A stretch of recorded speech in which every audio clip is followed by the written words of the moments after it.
Assalamu alaikum students, my name is Amir Khan and today our topic is screw gauge. Students, आज हम screw gauge से मुतालिक पढ़ेंगे कि स्क्रू गेज क्या है, स्क्रू गेज को किसने इजाद किया है, स्क्रू गेज का काम क्या है, वर्किंग प्रिंसिपल, कंस्ट्रक्शन वगैरह ये सब कुछ हमने आज की वीडियो में देखना है। तो स्टूडेंट्स, सबसे पहले समझते हैं कि स्क्रू गेज किसने इजाद किया। तो स्क्रू गेज को जो इजाद करने वाला साइंसदान था उसका नाम था जी विलियम गैस्कोइन। स्पेलिंग कुछ इस तरह से है,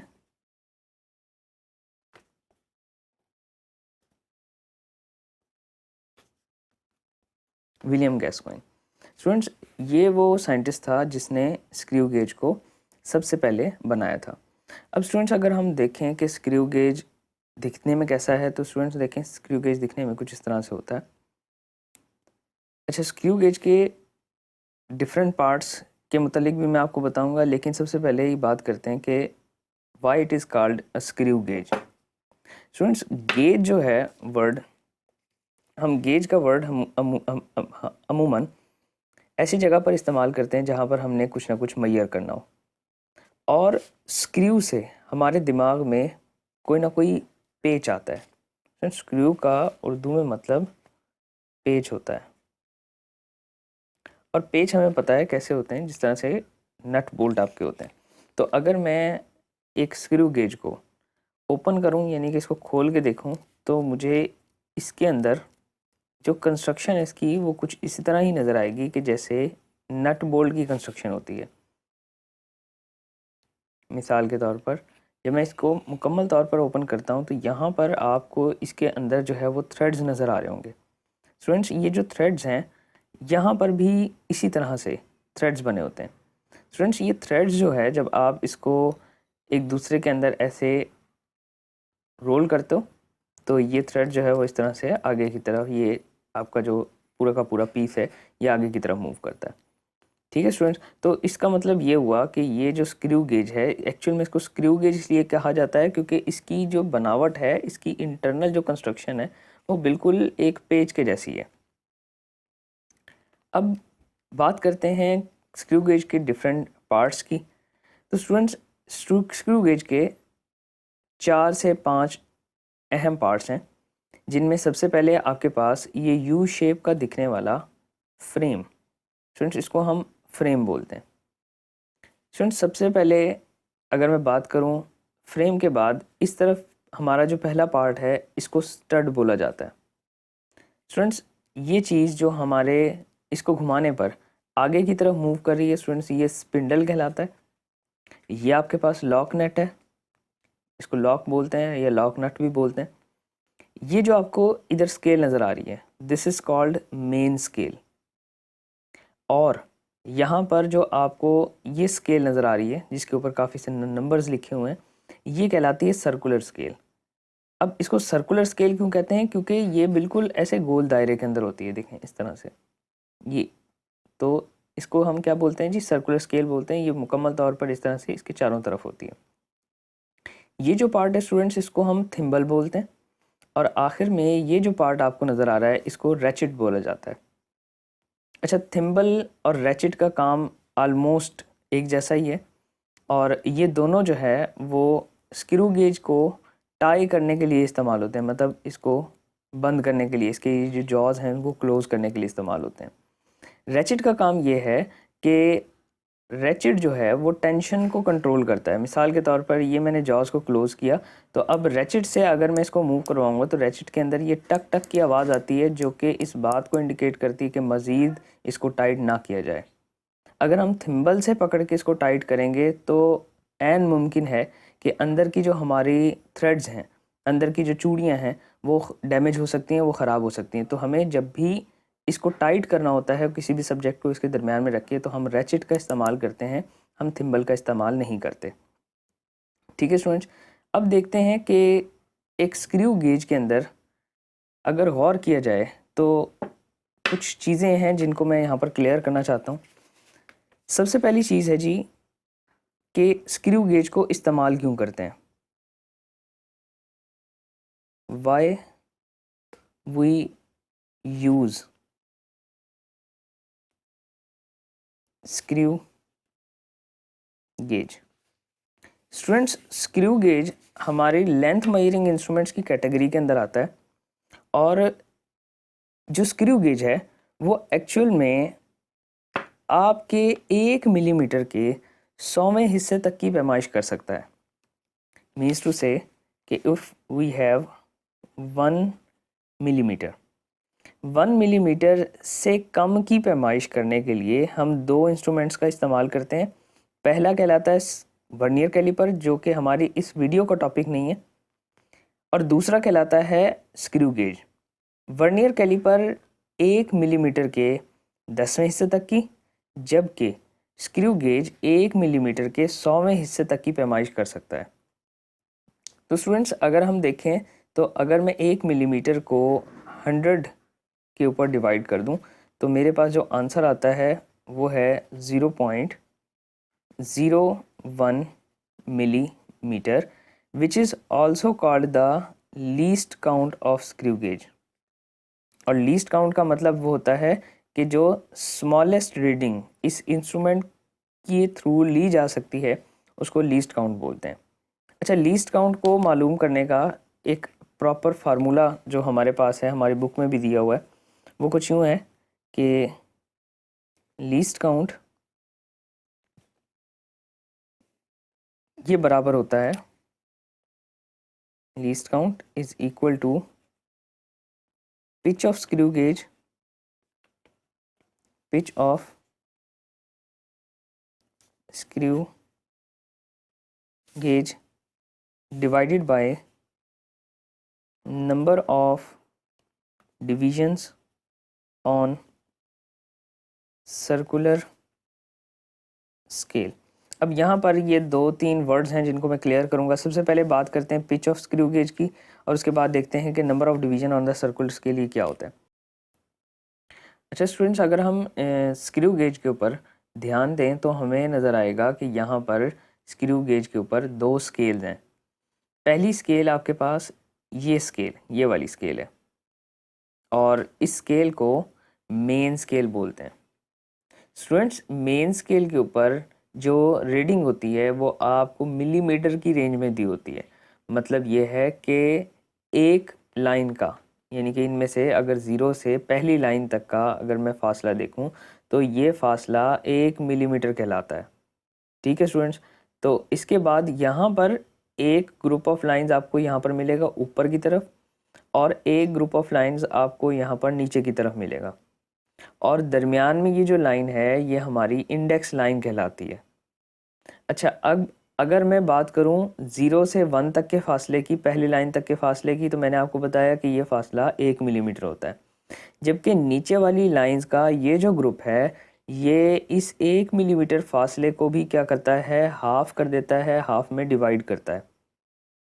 ठीक है।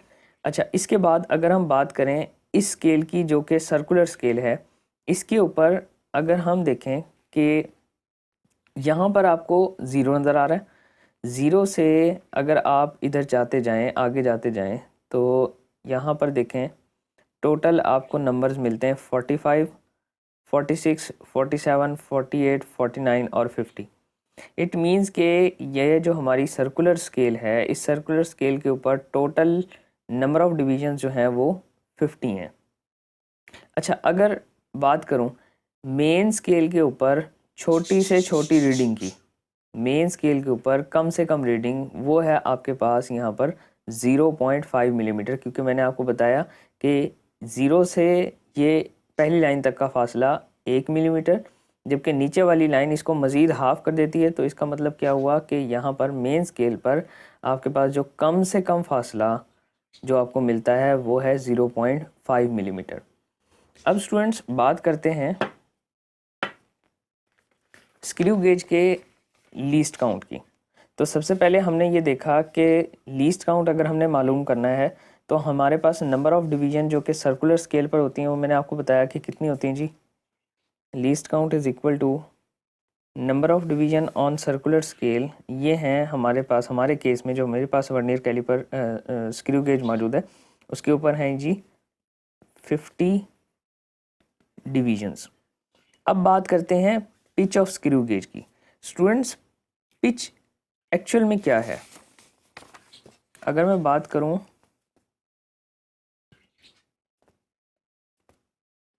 पिच ऑफ स्क्रू गेज की, तो याद रखिएगा it is a distance, it is a distance moved by the spindle when we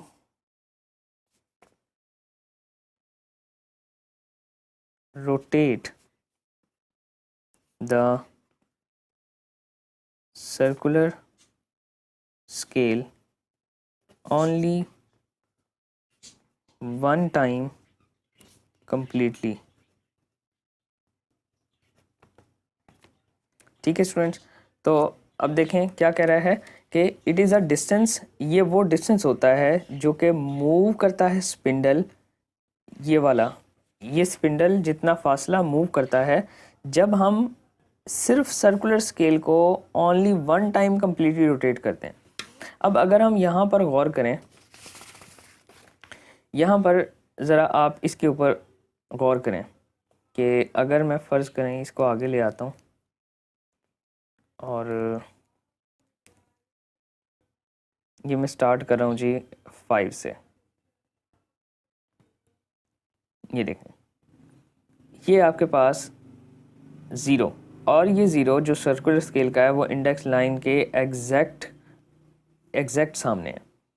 ठीक है, तो अब देखें कि अगर मैं इसको रोटेट करता हूँ और अगेन 0 जब इसी इंडेक्स लाइन के सामने आएगा तो ये जो पूरा का पूरा सर्कुलर स्केल है ये आगे की तरफ भी ट्रैवल कर रहा है। साथ ही साथ ये जो स्पिंडल है, एक्चुअल में जो स्पिंडल है ये सर्कुलर स्केल के साथ कनेक्टेड होता है।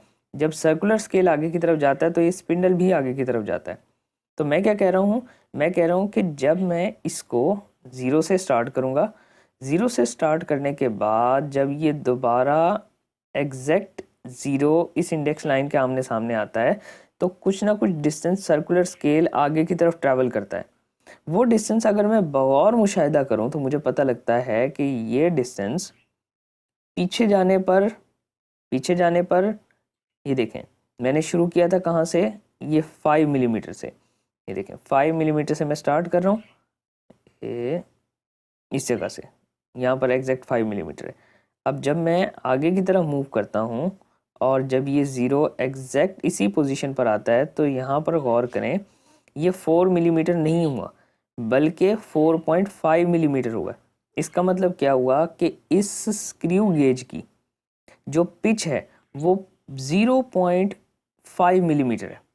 यानी कि जब एक दफ़ा सर्कुलर स्केल मुकम्मल रोटेशन लेती है तो आपका जो सर्कुलर स्केल प्लस ये जो स्पिंडल है ये आगे की तरफ मूव करता है कितना, 0.5 मिलीमीटर। तो स्टूडेंट्स ये जो फासला है 0.5 मिलीमीटर का, यही हमारे पास क्या कहलाता है, पिच ऑफ स्क्रू गेज कहलाता है। यहाँ पर आपकी बुक भी इन्हीं अल्फाज में कुछ जो पिच है उसको जो है वो डिफ़ाइन करती है कि a thimble has threaded spindle inside it, as the thimble completes one rotation the spindle moves 1 millimeter along the index line. This is because the distance between consecutive threads on the spindle is 1 millimeter. This distance is called the pitch of screw gauge on the spindle. अब students यहाँ पर एक ऐसे screw gauge की बात हो रही है जिसकी पिच 1 मिलीमीटर है, लेकिन जो हमारे केस में मेरे पास जो स्क्रू गेज है उसकी पिच आपके पास 0.5 मिलीमीटर या आधा मिलीमीटर है। अभी फ़िलहाल आपने यही याद रखना है कि जो आपके स्क्रू गेज है वो डिफरेंट होते हैं। आपकी बुक जिसकी बात कर रही है उसका जो पिच है वो 1 मिलीमीटर, जबकि मेरे पास जो स्क्रू गेज है इसकी पिच 0.5 मिलीमीटर है। अब आ जाए अपने सब्जेक्ट के ऊपर।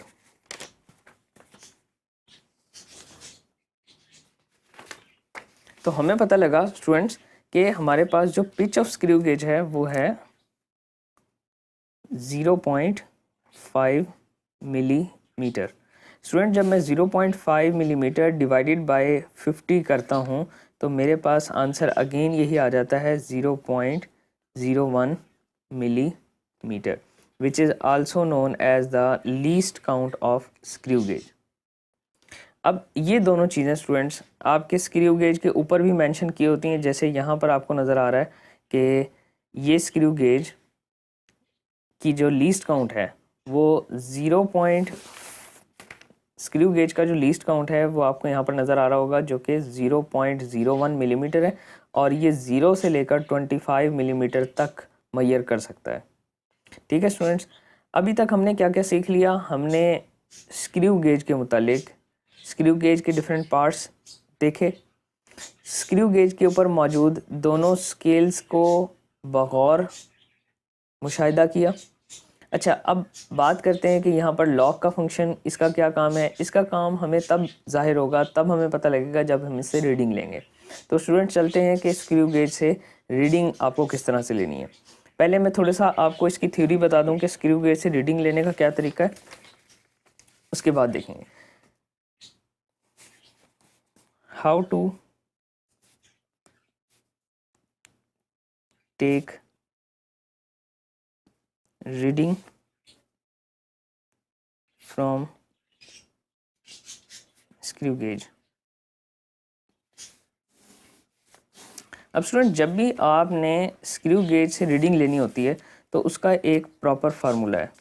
स्टूडेंट्स फार्मूला ये है कि अगर आपके स्क्रू गेज में कोई ज़ीरो एरर मौजूद नहीं है, ज़ीरो एरर नहीं है, देखें ज़ीरो एरर पे मैं बात करूँगा किसी और वीडियो के अंदर, लेकिन अभी फ़िलहाल आपने इमेजिन करना है कि आपके स्क्रू गेज के अंदर कोई ज़ीरो एरर मौजूद नहीं है। मेरे पास जो स्क्रू गेज है वो भी बिल्कुल परफेक्ट है और कोई ज़ीरो एरर इसमें मौजूद नहीं है।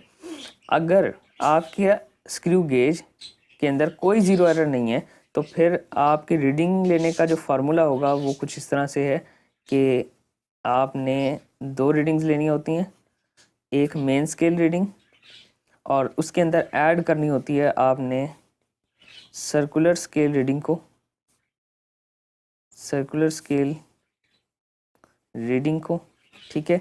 जबकि सर्कुलर स्केल रीडिंग को आपने मल्टीप्लाई करना होता है जी least count of screw gauge के साथ। इस चीज़ को पहले आप सॉल्व करेंगे, यानी सर्कुलर स्केल रीडिंग को मल्टीप्लाई करेंगे लीस्ट काउंट से, और फिर जो भी आपके पास आंसर आएगा उसको मेन स्केल रीडिंग के अंदर आपने ऐड कर देना है। ठीक है स्टूडेंट्स, तो अब देखते हैं कि जी इस फार्मूला के अकॉर्डिंग हम किस तरह से रीडिंग जो है वो ले सकते हैं। हमारे पास एक सिलेंडर अगर हो तो उस सिलेंडर को हम मेजर करके देखते हैं कि किस तरह से हम एक स्क्रू गेज की हेल्प से एक सिलेंडर की जो डायामीटर है उसको मेजर करते हैं। सबसे पहले देख लें कि डायामीटर क्या होता है। फ़र्ज़ करें ये मेरे पास कोई सिलेंडर है, ठीक है स्टूडेंट्स, ये सिलेंडर है। सिलेंडर का यहाँ से लेके यहाँ तक का ये वाला फासला ये डायामीटर कहलाता है। यानी कि अगर मैं इसको ऐसे 2D में बनाऊं तो अगर फ़र्ज़ करें ये मेरे पास एक सर्कल है, सर्कल के यहाँ से लेके यहाँ तक के इस फासले को हम क्या बोलते हैं जी, डायामीटर बोलते हैं। तो अगर यही फासला मैं कंसिडर करूँ एक सिलेंडर के केस में, तो सिलेंडर के केस में ये वाला फासला डायामीटर कहलाता है। और अगर इसी डायामीटर को 2 के ऊपर डिवाइड कर दिया जाए तो ये हमारे पास रेडियस बन जाता है। तो हम यहाँ से किसी भी वायर, किसी भी सिलेंडर का डायामीटर भी मालूम कर सकते हैं और डायामीटर को हाफ करने के बाद हम उसका रेडियस भी मालूम कर सकते हैं। तो स्टूडेंट्स देखें हमारे पास ये एक सिलेंडर है मेरे पास, और ये सिलेंडर बिल्कुल छोटा सा है और इसकी हम चाहते हैं कि जी जो डायामीटर है उसको मेजर करें बाय यूजिंग स्क्रू गेज। तो स्टूडेंट्स देखते हैं, सबसे पहले आपने क्या करना है, आपने अपने स्क्रू गेज को मुकम्मल इसके दोनों जॉज को क्लोज करके स्पिंडल और स्टड को इस तरह से आपने साफ़ करना है। पहले ये उंगली की मदद से आपने इन दोनों को क्लीन करना है, क्योंकि अगर कोई भी डस्ट पार्टिकल इन दोनों के दरमियान में आ जाता है तो उससे भी आपकी रीडिंग के ऊपर क्या होने वाला है, असर पड़ने वाला है। आप सबसे पहले क्या करें, अपने इंस्ट्रूमेंट के अंदर ज़ीरो एरर चेक करें। ज़ीरो एरर चेक करने का तरीका आपको बता रहा हूँ कि आपने इस तरह से बाय यूजिंग रैचेट की मदद से आपने इसको इस तरह से क्लोज़ कर लेना है। क्लोज़ करने के बाद आपने इंडेक्स लाइन को देखना है ये आपके पास इंडेक्स लाइन है। इंडेक्स लाइन मैंने आपको बताया ये जो नीचे वाली जो मेन स्केल है इसके ऊपर ये जो लाइन आपको नज़र आ रही है ये इंडेक्स लाइन कहलाती है।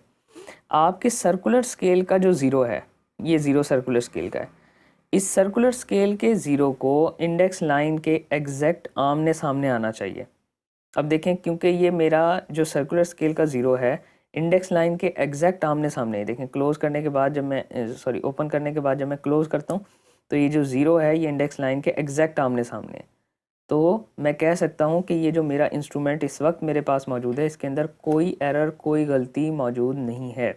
बाज़ औक़ात ऐसा होता है कि ये जो ज़ीरो है आपके सर्कुलर स्केल का जॉज़ को क्लोज़ करने के बाद ये इंडेक्स लाइन के या तो ऊपर चला जाता है या ज़ीरो जो है वो नीचे रह जाता है। तो इन दोनों केसेस के अंदर इस स्क्रू गेज के अंदर ज़ीरो एरर मौजूद होगा। ज़ीरो एरर अगर ये ज़ीरो आपका इंडेक्स लाइन के ऊपर चला जाए तो ज़ीरो एरर नेगेटिव कहलाता है, और अगर ये ज़ीरो सर्कुलर स्केल का ज़ीरो इंडेक्स लाइन के क्लोज़ करने के बावजूद भी नीचे रह जाए तो जो आपका ज़ीरो एरर होता है वो पॉजिटिव कहलाता है। ठीक है, और उस ज़ीरो एरर को ठीक करने के लिए, दुरुस्त करने के लिए फिर ज़ीरो करेक्शन अप्लाई किया जाता है, जिसको मैं किसी अलहदा वीडियो के अंदर जो है वो उसको टॉपिक बनाकर वो आपको एक्सप्लेन कर दूंगा। अभी फ़िलहाल ये समझते हैं कि क्योंकि हमारे इस इंस्ट्रूमेंट के अंदर कोई ख़ामी नहीं है, कोई एरर नहीं है, इसलिए हम इससे अब रीडिंग लेना शुरू करते हैं। सबसे पहले आपने चेक कर लिया, इसके बाद आप इसी रैचिट की मदद से इसके ये जो स्पिंडल और स्टड के दरमियान का जो फासला है इसको ओपन कर लें। ओपन करने के बाद जिस भी सब्जेक्ट को आप मेजर करना चाहते हैं, जिस सब्जेक्ट का आप डायमीटर मेजर करना चाहते हैं, उस सब्जेक्ट को आपने इस तरह से इसके जॉज के दरमियान इस तरह से रखना है। रखने के बाद आप क्या करेंगे, इसको क्लोज़ कर देंगे। ये देखें, आपने इस तरह से इसको क्लोज़ कर देना है और तब तक क्लोज़ करते रहना है जब तक आपके रैचिट के अंदर से ये टिक टिक की आवाज़ नहीं आती। याद रखिएगा, आपने इसको टाइट करते हुए थिम्बल का इस्तेमाल नहीं करना। अगर आप थिम्बल के ऊपर हल्का सा भी ज़्यादा ज़ोर लगा देंगे तो अंदर मैंने आपको बताया था इसके थ्रेड्स हैं और थ्रेड्स बहुत बारीक हैं। अगर आप इधर थिम्बल पर ज़्यादा ज़ोर से इसको टाई कर देंगे तो अंदर के थ्रेड्स ख़राब हो सकते हैं। ये बहुत नाजुक इंस्ट्रूमेंट होता है। सो बाय यूजिंग रैचिट आपने इसको इस तरह से क्लोज़ कर देना है। अब जब आप इसको क्लोज़ कर लेंगे तो अब आपने ये जो लाइंस हैं, मेन स्केल लाइंस, मैंने आपको बताया दो रीडिंग्स लेनी है। ये देखें, ये हमारे पास इस फार्मूला के अंदर आपको दो रीडिंग्स नज़र आ रही हैं। पहली रीडिंग मेन स्केल रीडिंग होगी जो कि आपने नीचे वाली स्केल से लेनी है। दूसरी रीडिंग आपके पास सर्कुलर स्केल रीडिंग होगी, जबकि लीस्ट काउंट आपके पास एक कांस्टेंट नंबर है जिसको हमने यहाँ पर फाइंड आउट किया, ये वाला 0.01 मिलीमीटर। सो सबसे पहले मेन स्केल रीडिंग की तरफ चलते हैं। मेन स्केल रीडिंग के लिए आप ज़रा गौर करें तो आपको पता लगेगा कि यहाँ पर आपके पास कितनी लाइंस हैं। अगर मैं बात करूँ जो ज़ाहिर हो रही है मेरे पास लाइंस, वो कितनी है जी, 0 से 1, 1 से 2 और 2 के बाद मुझे कोई लाइन नज़र नहीं आ रही ऊपर वाली। ये देखें, अगर लाइन 2 के बाद मुझे नज़र आ रही होती तो यहाँ पर कुछ ना कुछ अपीयर हो रहा होता। कोई लाइन इधर मौजूद नहीं है। ये देखें, इधर कोई लाइन हमें नज़र नहीं आ रही। ये वाली जो लाइन है नीचे वाली, ये इनको भी हाफ कर देती हैं। ये देखें, ये वाली जो लाइंस हैं, ये ऊपर वाली लाइंस, ये नीचे वाली लाइंस इन ऊपर वाली लाइंस के एग्जैक्ट हाफ कर रही हैं। तो इसका मतलब क्या हुआ कि जो मेन स्केल रीडिंग है हमारी वो 0 से 1 और 2, मेन स्केल रीडिंग हमारे पास 2 है, ये वाली लाइन 2। तो इस मेन स्केल रीडिंग की जगह हम क्या लिख लेंगे, यहाँ पर लिखेंगे हम 2। अब 2 किस चीज़ को जाहिर कर रहा है, ये जो 2 है ये मिलीमीटर की रेंज के अंदर है। तो इसका मतलब क्या हुआ कि हमारे पास जो मेन स्केल के ऊपर रीडिंग आ रही है वो है 2 मिलीमीटर। अब चलते हैं अपनी सर्कुलर स्केल रीडिंग की तरफ। अब ज़रा गौर करें, सर्कुलर स्केल के ऊपर आपको यहाँ पर जो नंबर नज़र आ रहा है वो है 45। ये देखें, यहाँ पर 0 है, ये 45 है, 45। और अब आपने देखना है कि सर्कुलर स्केल की कौन सी लाइन इंडेक्स लाइन के आमने सामने है। अब ज़रा ध्यान दें, 45, 46, 47, 48। तो इसका मतलब क्या हुआ स्टूडेंट्स, ज़रा बहुत बगौर हमें देखने पर पता लगता है कि यहाँ पर जो 48th लाइन है वो इंडेक्स लाइन के आमने सामने आ रही है। ये देखें, ये जो यहाँ पर 48th, ये 45, काउंट करें 46, 47, 48th लाइन आपकी इंडेक्स लाइन के आमने सामने है। तो अब हमें पता चला कि यहाँ पर जो हमारे पास सर्कुलर स्केल रीडिंग आ रही है वो है 48। तो अब यहाँ पर हम अपने फार्मूला के अंदर यही चीज़ लिख लेंगे। यानी फार्मूला क्या था, मेन स्केल रीडिंग जो हमने यहाँ पर लिख ली, इसके बाद आपने ऐड करना है, ऐड करेंगे सर्कुलर स्केल रीडिंग। वो हमें पता चला कि 48th डिवीज़न जो है वो आपके आमने सामने आ रही है। इसके बाद आपने इस 48 को मल्टीप्लाई करना है किसके साथ, लीस्ट काउंट के साथ। लीस्ट काउंट हमारे पास कांस्टेंट नंबर होता है which is equal to 0.01 millimetre. ठीक है स्टूडेंट्स, अब आपने क्या करना है, आपने इस 48 को मल्टीप्लाई करना है 0.01 मिलीमीटर के साथ, और जो भी आपके पास नंबर आता है उसको आप ऐड कर देंगे किसके अंदर जी, 2 मिलीमीटर के अंदर। सो लेट्स कैलकुलेट कि अगर मैं मल्टीप्लाई करता हूँ 48 को 0.01 के साथ तो आपके पास क्या नंबर आता है। 48 मल्टीप्लाइड बाय 0.01, तो वैल्यू आ जाएगी आपके पास 0.48 मिलीमीटर। ये 2 मिलीमीटर आपका एज इट इज़ आ जाएगा। देन 2 मिलीमीटर ये आपका एज इट इज़ आ गया। इसके बाद ये प्लस का साइन, इसके बाद दोनों को मल्टीप्लाई करने के बाद हमारे पास आंसर आता है 0.48 मिलीमीटर। अब आपने क्या करना है, इन दोनों को ऐड करना है। 2 मिलीमीटर में 0.48 मिलीमीटर ऐड करेंगे तो आपके पास आंसर आ जाएगा 2.48 मिलीमीटर। सो स्टूडेंट्स, ये हमारे पास क्या है, फाइनल आंसर बन जाता है। अगर आप इसी आंसर को सेंटीमीटर के अंदर लिखना चाहते हैं तो सेंटीमीटर में ये वैल्यू जो है वो कुछ इस तरह से बनेगी कि 0.248 सेंटीमीटर। ठीक है, जस्ट ये पॉइंट जो है वो एक इस तरफ जो है वो शिफ्ट हो जाता है, बाकी इसके अंदर कोई इतना ज़्यादा इशू नहीं होता। ठीक है स्टूडेंट, तो इस तरह से हम क्या कर सकते हैं, हम किसी भी सिलेंडर की रीडिंग ले सकते हैं। स्टूडेंट्स, ये जो आपका इंस्ट्रूमेंट है यानी कि स्क्रू गेज, ये इतना ज़्यादा प्रिसाइज होता है कि ये आपको बाल से बारीक चीज़ों की भी वैल्यू जो है वो उसका डायामीटर भी आपको दे देता है। तो अब फ़र्ज़ करें, देखिए मेरे पास एक जो है यहाँ पर एक बाल है, ये देखें हेयर है। अब इस हेयर का डायामीटर मुझको अगर मेजर करना हो, ये इतना बारीक सब्जेक्ट है जिसको आप किसी भी स्केल की मदद से मेजर नहीं कर सकते। तो इस चीज़ के डायमीटर को, इस हेयर के डायमीटर को भी मेजर करने के लिए हम क्या करेंगे, हम स्क्रू गेज का इस्तेमाल करेंगे। So let's calculate the diameter of this hair by using the screw gauge. So आपने क्या करना है, आपने अपने पहले वाले सब्जेक्ट को इस तरह से ओपन करके इसको बाहर निकाल लेना, और फिर आपने ये जो हेयर है इसको इसके अंदर जो है इसके जॉज के दरमियान ऐसे टाइट कर लेना। आपने इस तरह से इसको टाइट कर लिया। अब स्टूडेंट्स देखें, अगेन हमको क्या चाहिए, हमें 2 रीडिंग्स चाहिए।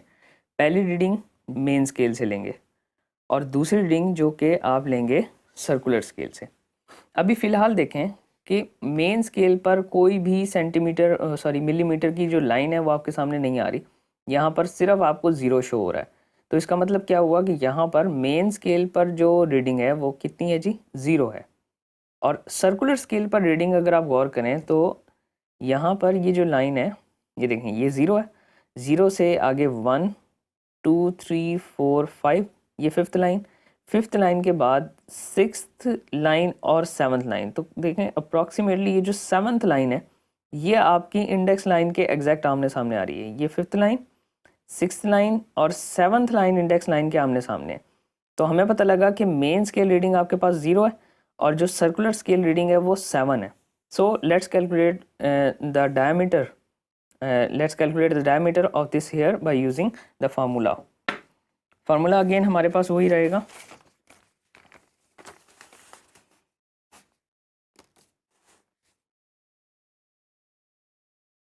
Diameter of hair. अगर इसकी बात करूं तो हमारे पास हमने देखा अभी कि जो सर्कुलर मेन स्केल रीडिंग थी वो आपके पास 0 आ रही थी, 0 मिलीमीटर। इसको आप ऐड करेंगे किसके अंदर, ये जो सर्कुलर स्केल रीडिंग थी, और हमने देखा सर्कुलर स्केल रीडिंग आपके पास क्या आ रही थी, 7। इस 7 को आप according to this formula multiply करेंगे लीस्ट काउंट के साथ। So 7 multiply by 0.01 millimeter. So when we multiply 7 with 0.01 millimeter, we get 0.07 millimetre, और उसके अंदर आप 0 मिलीमीटर को ऐड कर देंगे। स्टूडेंट 0 मिलीमीटर को 0.707 में ऐड करेंगे तो आपके पास आंसर आ जाएगा अगेन 0.07 मिलीमीटर। तो यहाँ से आपको पता चला कि ये जो आपका जो हेयर है, जो आपका बाल है, उसका जो डायमीटर है, यानी कि ये वाला जो फासला है, ये 0.07 मिलीमीटर है। अब स्टूडेंट्स अगर इसी बाल का, बहुत बारीक बाल का, अगर आप रेडियस मालूम करना चाहते हैं तो इसी वैल्यू को आप डिवाइड कर देंगे 2 के साथ, because we know that the half of diameter is called the radius. तो आप क्या कर सकते हैं, इसको 2 के ऊपर डिवाइड करके रीडिंग को, इसका रेडियस यानी कि यहाँ से यहाँ तक का फासला भी मालूम आराम से कर सकते हैं। ठीक है, जिसकी वैल्यू आपके पास आती है जी कितनी, 0.035 millimeter. This is the diameter and this is the radius of the hair. तो उम्मीद करता हूँ स्टूडेंट्स आपको समझ में आ गया होगा। इजाज़त चाहता हूँ, अल्लाह हाफ़िज़।